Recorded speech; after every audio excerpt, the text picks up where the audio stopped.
Hey y'all. If you're a woman who leaks and you think a strong and tight pelvic floor is your solution, then today's video might surprise you because that's one of the biggest myths keeping women in a cycle of leaks, discomfort, and frustration. Today, I'll explain why tight isn't always right, why so many women aim for it, and what you should be focusing on instead. So let's get into it. All right, so let's start with what is a tight pelvic floor. I can't tell you how many times I've heard clients say that I'm doing Kegels and I'm still leaking, or I just need to tighten things up. And there's reasons behind why women feel like they need to keep it tight and right. And we'll get into that a little bit later. But I first wanted to start with what is a tight pelvic floor. So in the physical therapy world, when we say a pelvic floor has high tone or it's tight, we're really meaning that the muscles are in a shortened state a little bit longer than they should. So the pelvic floor does more than tighten. It's supposed to lengthen. It has a stability function. So when a muscle is always in a shortened state, it's not really working through the full range of motion. So I always use the example of your bicep. So if your bicep muscle is always shortened like this and you need to go lift or pick something up, you're not going to be able to do that because you have to be able to extend your elbow.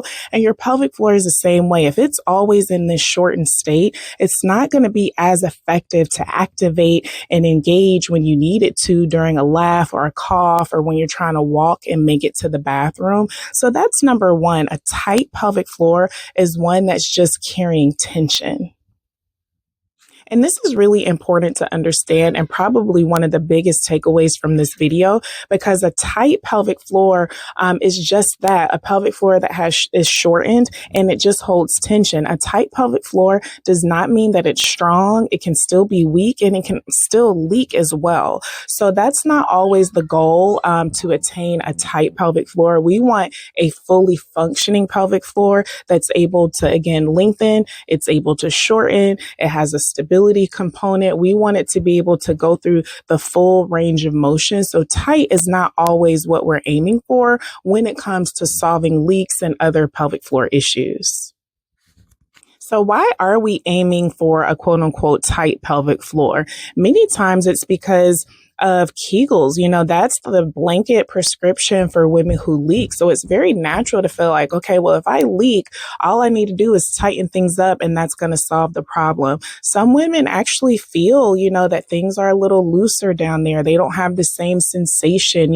After we have children, our bodies do change. So we're always kind of culturally taught to, have that snapback, to get back to what we were before children, which is really an unrealistic and an unfair expectation placed on a lot of women. So we kind of are groomed to believe that tight is right, tight and toned. We just need to hold it all together. That also leads to women just not wanting to let go. We're very guarded down there. Some women feel like if they're super tight, they'll be able to please their partner better. So that's a whole nother topic, but women are also kind of taught to please the partner and not really focus on their pleasure. So sometimes that tight is right really has nothing to do with them. It's just their way of feeling, that they're doing their duty as a woman. And so there's a lot of factors that play into us wanting to, and I say us as women, wanting to feel tight and attaching our security to how tense our pelvic floor is. So, it's no surprise that a lot of women are frustrated. Maybe they don't want to speak out when they start leaking or they start having these other issues because they're just honestly not even taught or aware of what the pelvic floor should really do. And so much of solving leakage has nothing to do with Kegels. There's so many other things that your pelvic floor should do. And there's so many other contributing factors to why you're leaking. I actually created a workshop on 5 lifestyle habits that can easily be ignored when you're leaking that are contributing to the leakage. And I'll put the link in the comments because that's something I highly recommend you watch if you're a woman that is dealing with incontinence, because those are some like really easy, I won't say easy, really simple things that you can start addressing immediately that have nothing to do with Kegels that are going to contribute to you solving your leakage.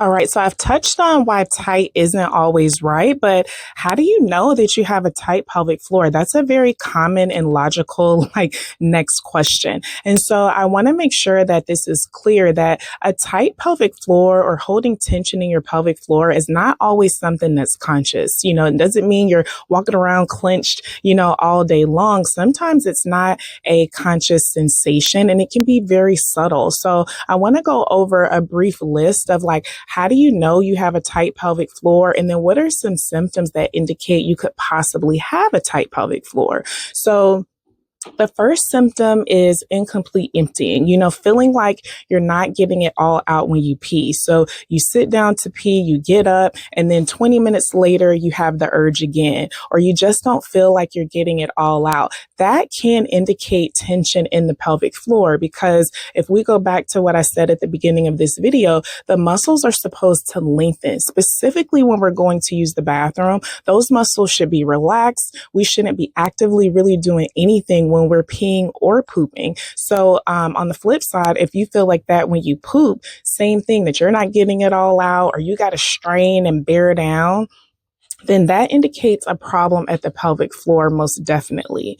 Number two would be again, going back to the urgency or frequency. So your urethra for women, that is what we pee out of. So the pelvic floor has a sphincteric function. It opens and closes. So the pelvic floor muscles that surround the urethra, if there's tension there and you're not able to completely let go or relax, you're going to feel like you have the urge to pee. You're probably going to feel that very often, even when the bladder is not full. So if you have urgency, frequency, you're going to the bathroom every 30 minutes, that could also indicate higher tone or tension in the pelvic floor. Next, we have the decreased ability to orgasm, not feeling like you get a complete orgasm because the pelvic floor has a sexual function. So again, the pelvic floor is not just designed to hold in pee. So although you could be dealing with leakage, that typically, or a lot of times, is one of the last symptoms of pelvic floor dysfunction. So if you're having trouble in the bedroom, you can't quite get there, you feel like you just have the inability to have an orgasm, that could indicate tension in the pelvic floor, or it could just indicate dysfunction in the pelvic floor, lack of coordination. A lot of things that working with a pelvic floor specialist can be resolved.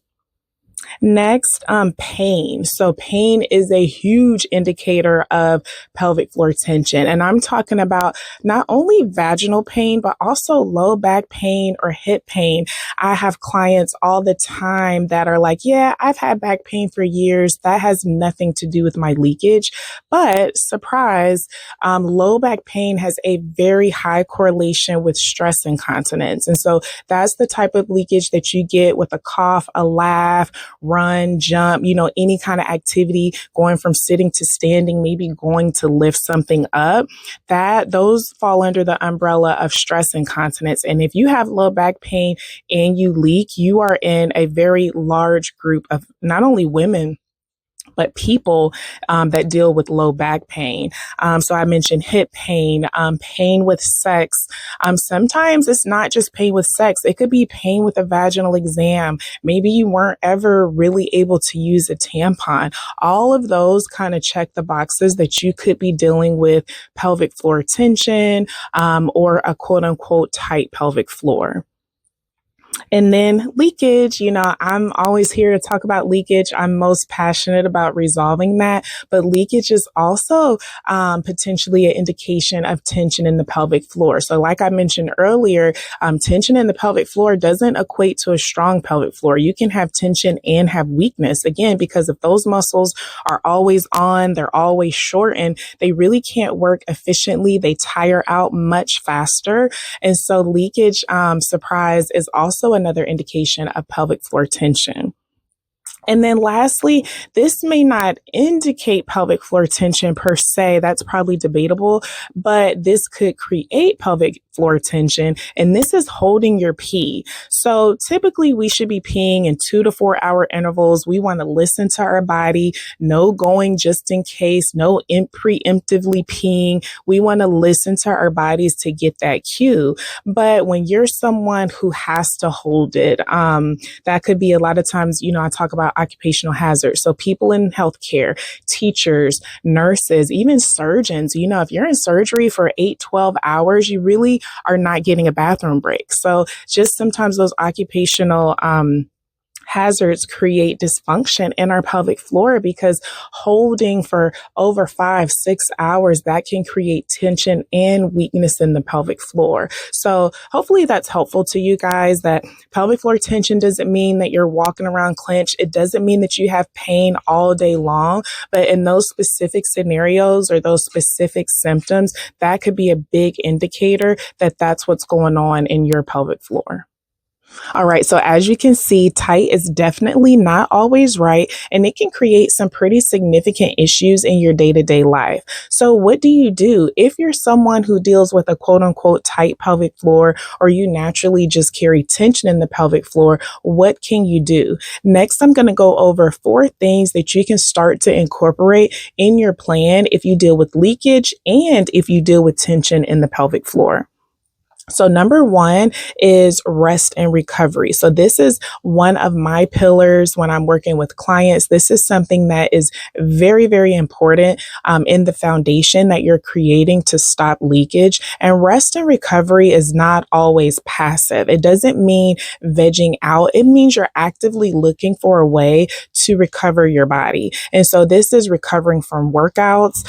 This is how many hours you sleep at night, getting good quality rest, because that's when our body does its most repair and rejuvenation. So if you're not sleeping well, you're missing out on a key component that is going to assist when it comes to stopping leakage. We want active recovery. So this could be daily walks. This could be swimming, still ways to move your body. This could be yoga, ways that you're getting rest and recovery should be a part of your plan to not only stop leakage, but also to relieve any tension that you could have in the pelvic floor.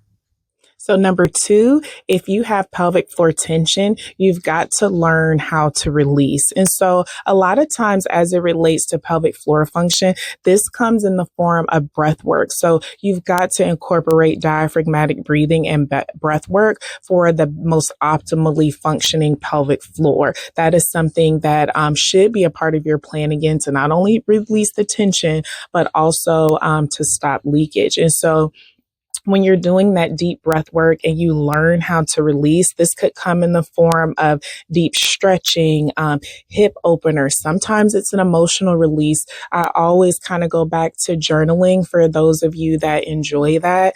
That is another way to release, because we can hold a lot of tension and emotions in our pelvis, and we've got to have a way to release that very specifically if you're someone who deals with tension.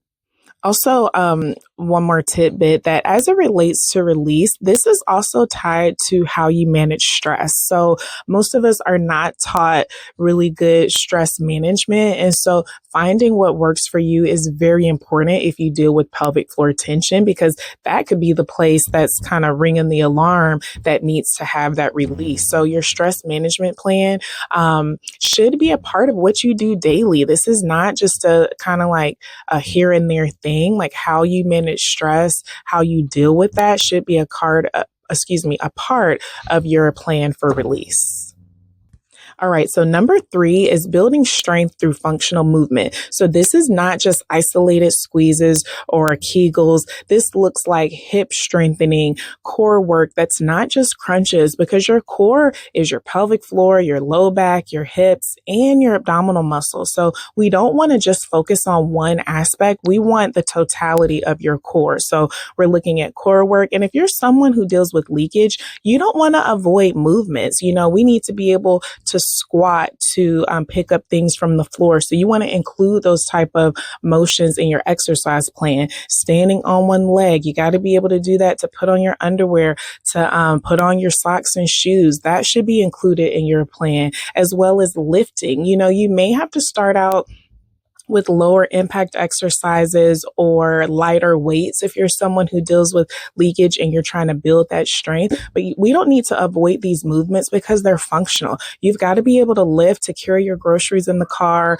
to grab a big package of water. Like, we've got to be able to do those things. So avoiding it is not really going to get you on the path to stop the leaks, and it's definitely not going to relieve tension. So we want to make sure we're doing functional movements that are day to day to release the tension, but also to build strength in our pelvic floor that isn't just doing Kegels.